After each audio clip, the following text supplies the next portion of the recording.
Good morning student, computer की class में आपका स्वागत है। आज हम पुनः लूप स्टेटमेंट में चर्चा करेंगे डू व्हाइल लूप की।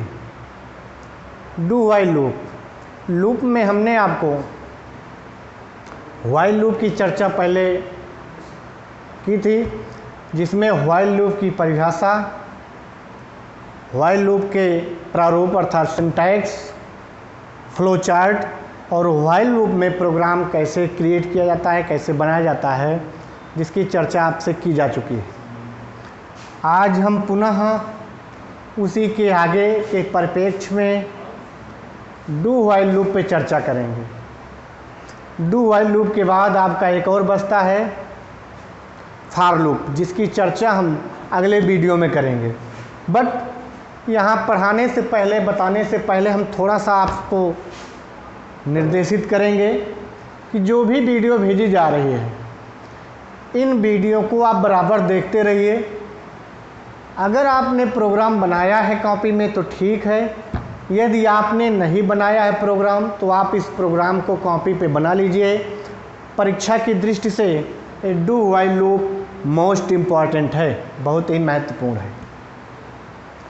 इसमें से एक सवाल आपको आता है, जो आपका प्रोग्राम बना हुआ है एक फैक्टोरियल नंबर पे बना हुआ है डू व्हाइल का, और फैक्टोरियल नंबर आपके लिए सबसे ज़्यादा महत्वपूर्ण है। अगर पिछली बार परीक्षा में नहीं आया है तो मेरा दावा है कि इस बार परीक्षा में ज़रूर आएगा, इसलिए आप इसको बराबर देखते रहिए। चलिए हम पुनः अपने टॉपिक पे आते हैं, डू व्हाइल लूप। मैंने आपको जब व्हाइल लूप पढ़ाया था तो व्हाइल लूप में आपको बताया था कि व्हाइल लूप में सबसे पहले हमारा कंपाइलर रन होगा, रन होने के बाद दी गई कंडीशन को फॉलो करेगा, फॉलो करने के पश्चात स्टेटमेंट को लेगा, स्टेटमेंट को लेने के पश्चात पुनः कंडीशन चेक करेगा, तब हमारा लूप आगे बढ़ेगा।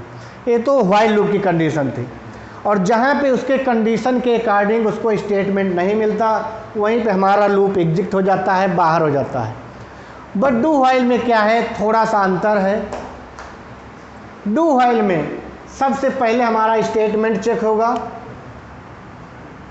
अगर स्टेटमेंट कंपाइलर के अनुसार सही है, अर्थात जो कंडीशन दी गई है, स्टेटमेंट को लेकर के कंडीशन पे आएगा और कंडीशन से चेक कराएगा। कौन चेक कराएगा? कंपाइलर। चेक कराने के पश्चात अगर कंडीशन हमारी सही होती है तो पुनः यस की केस में जाएगा, और जाने के पश्चात हमारा लूप आगे बढ़ जाएगा।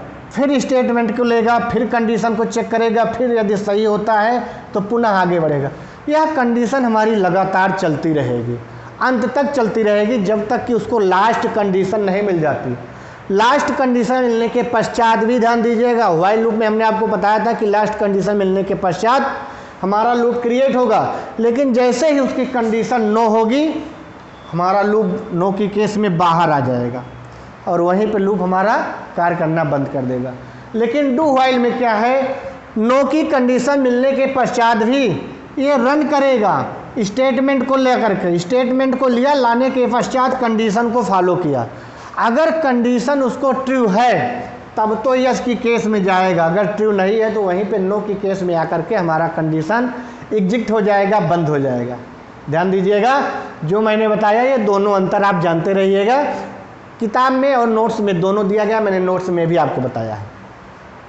होता क्या है, डू व्हाइल लूप में स्टेटमेंट में प्रथम बार ब्लॉक एग्जीक्यूट होता है। ब्लॉक एग्जीक्यूट का मतलब है जो स्टेटमेंट दिया गया है ये एग्जीक्यूट होगा, ये रन होगा, उसके पश्चात हमारी कंडीशन रीड की जाएगी। अगर कंडीशन सही है तो ब्लॉक हमारा एग्जीक्यूट होगा। यह क्रिया तब तक चलती रहती है जब तक कि शर्त अपूर्ण नहीं हो जाती, अर्थात यह कंडीशन अपूर्ण का मतलब गलत नहीं हो जाती। मैं बार बार इस चीज़ को आपको बता रहा हूँ। तो ये था आपका डू व्हाइल लूप। क्या था? डू व्हाइल लूप की परिभाषा, और ये आपका था फ्लो चार्ट। क्या था ये? Flow chart. ये आपका फ्लो चार्ट है। अब परिभाषा और फ्लो चार्ट के बाद बच्चों हमारा जो प्रोग्राम है, मोस्ट इम्पॉर्टेंट प्रोग्राम है। ये प्रोग्राम हमारा बना है किस पे? ये हमारा प्रोग्राम बना है फैक्टोरियल पे। किस पे बना है? फैक्टोरियल पे। यहीं पे हमारा एक प्रश्न आता है कि C++ भाषा में एक प्रोग्राम लिखिए, C++ भाषा में एक प्रोग्राम लिखिए जिसमें किसी यूजर द्वारा इनपुट की गई संख्या का फैक्टोरियल ज्ञात किया जाए। अर्थात प्रोग्राम किस पे है? फैक्टोरियल पे है। फैक्टोरियल पे किस पे है? फैक्टोरियल पे। मोस्ट इम्पॉर्टेंट टॉपिक है, बहुत ही महत्वपूर्ण है।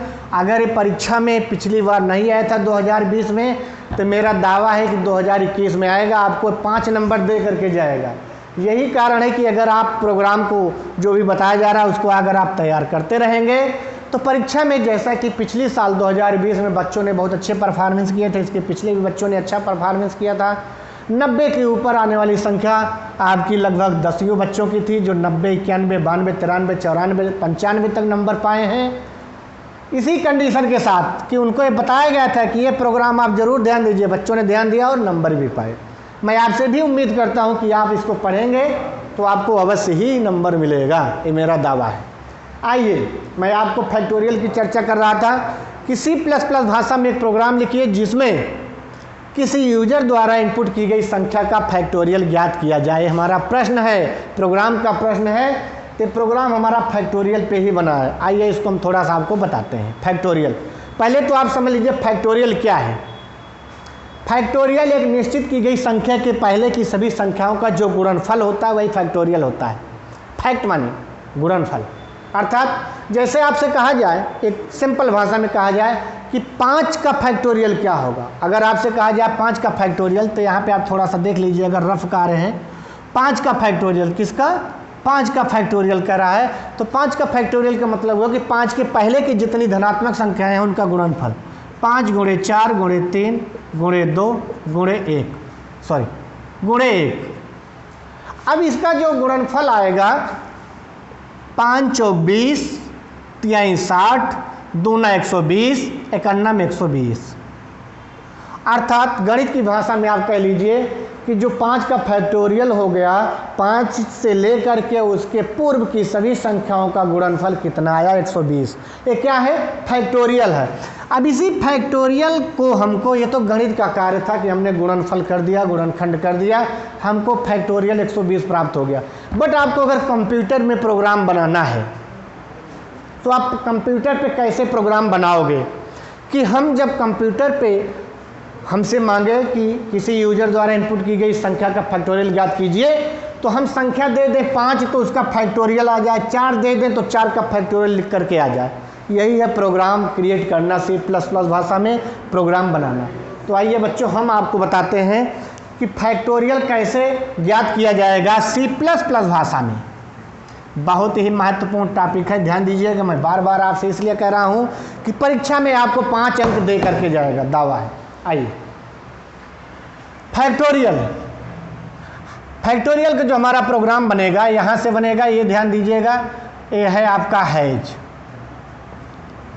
इसके पहले जो मैंने वीडियो बनाया था, उस वीडियो मैंने आपको बताया था कि has include iostream.h, has include conio.h, इन 2 लाइनों की चर्चा हमने आपसे किया था। पुनः मैं आपको फिर बता देता हूँ। हैज इंक्लूड, इसको बोलते हैं प्री प्रोसेस्ड डायरेक्टिव। क्या बोलते हैं? प्री प्रोसेस्ड डायरेक्टिव, जो क्या कार्य करता है? प्रोग्राम को हमारे हेडर फाइल से सीधे लिंक करवाता है, और जब प्रोग्राम हेडर फाइल से लिंक होता है तभी प्रोग्राम C++ पे रन होता है, C++ पे एग्जीक्यूट होता है। अगली लाइन है हैज इंक्लूड conio.h। तो iostream.h हमारी क्या है? हेडर फाइल है। हैज इंक्लूड क्या है? प्री प्रोसेस्ड डायरेक्टिव है, ये हमारी हेडर फाइल है। ये भी क्या है? प्री प्रोसेस्ड डायरेक्टिव, ये भी conio.h हेडर फाइल।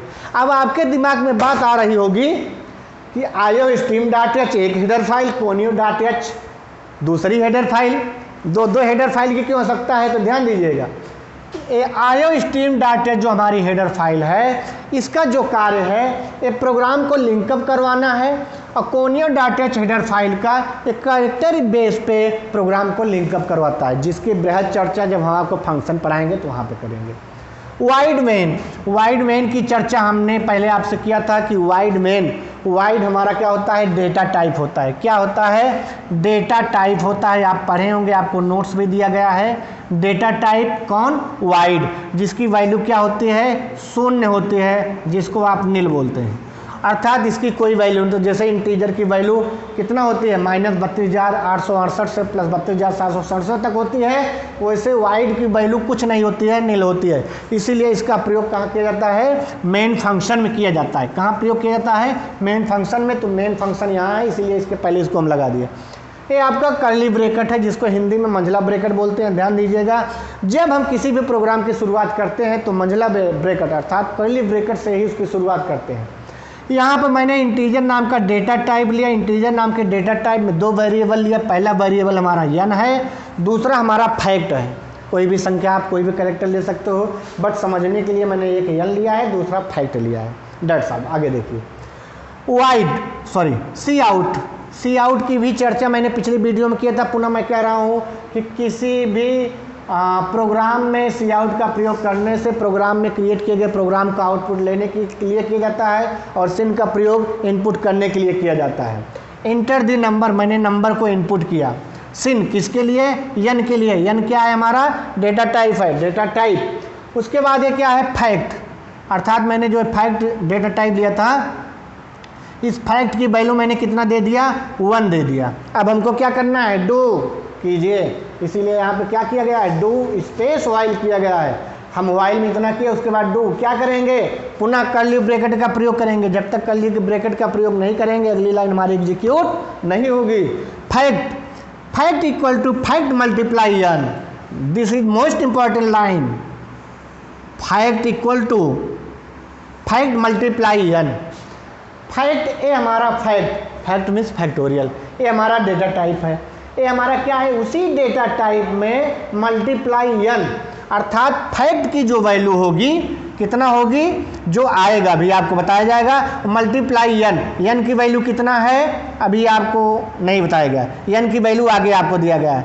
इस फैक्ट की वैल्यू में अर्थात 1 से मल्टीप्लाई n की वैल्यू होगी। आगे देखिए आप, n माइनस क्या है कि n की जो वैल्यू होगी, अर्थात जो n की वैल्यू होगी उस वैल्यू में से माइनस का मतलब हुआ कि दी गई वैल्यू से एक एक अंक क्या होगा? घटेगा। जैसे n की वैल्यू कितनी हो गई? 5। अब पहली बार 5 हो गया, दूसरी बार 4 हो जाएगा, तीसरी बार 3, दूसरी बार चौथी बार 2 और पांचवी बार 1 हो जाएगा। आगे देखिए वाइल में क्या करेगा ये? While n equal to 1। अब देखिए वाइल की वैल्यू n की कितना हो गया? n हमारा छोटा हो किससे? 1 से। वाइल n बराबर n इज लेस देन कितना है? 1। n की वैल्यू हमारी छोटी होगी किससे? 1 से। और कहाँ तक जाएगा ये? 5 तक जाएगा। कहाँ तक जाएगा? 5 तक। तो फैक्ट की वैल्यू कितना थी हमारी?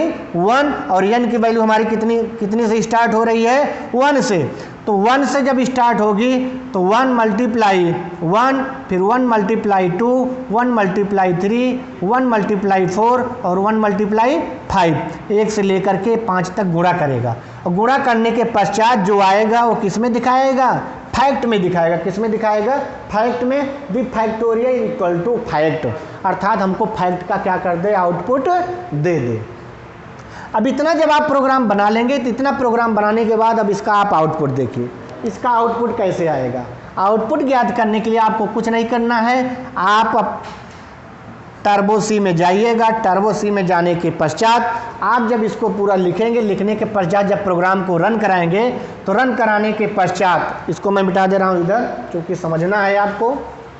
रन करने के पश्चात वहाँ से आपको मिलेगा, तुरंत लिख करके आएगा इंटर द नंबर। क्या लिख करके आएगा? Enter the number. अब इंटर द नंबर में हमने क्या दे दिया? 5। आपसे इतना मांगेगा इंटर द नंबर, हमने कितना दे दिया? 5, अर्थात 5 दे दिया। जैसे ही 5 दे करके हम इंटर करेंगे तुरंत इसकी जो फैक्टोरियल वैल्यू है वो कितना दिखा देगा हमको? 120, अर्थात 120। कैसे दिखाएगा? मैंने आपको बताया कि जब हम 5 देंगे तो इसकी वैल्यू में क्या करेगा? फैक्ट की वैल्यू में n की वैल्यू से गुणा करेगा, और n की वैल्यू में कहाँ तक गुणा करेगा? जब तक कि इसको 1 प्राप्त तो नहीं हो जाता। फैक्ट की वैल्यू कितना है? 1। n की वैल्यू कहाँ से स्टार्ट होगी? 5 4 3 2 1। क्यों? क्योंकि 5 की यहाँ क्या है? n की वैल्यू है, अर्थात 1 गुणे 5, 1 गुणे 4, 1 गुणे 3, 1 गुणे 2, 1 गुणे 1, अर्थात कितना हो गया? 120। तो बच्चों ये था आपका फैक्टोरियल का प्रोग्राम जो आपका बनेगा डू व्हाइल में। मोस्ट इम्पॉर्टेंट टॉपिक है, इसको आप पढ़ते रहिए और समझते रहिए, जहाँ समस्या हो वहाँ पूछते रहिए। आज के लिए सिर्फ इतना, धन्यवाद।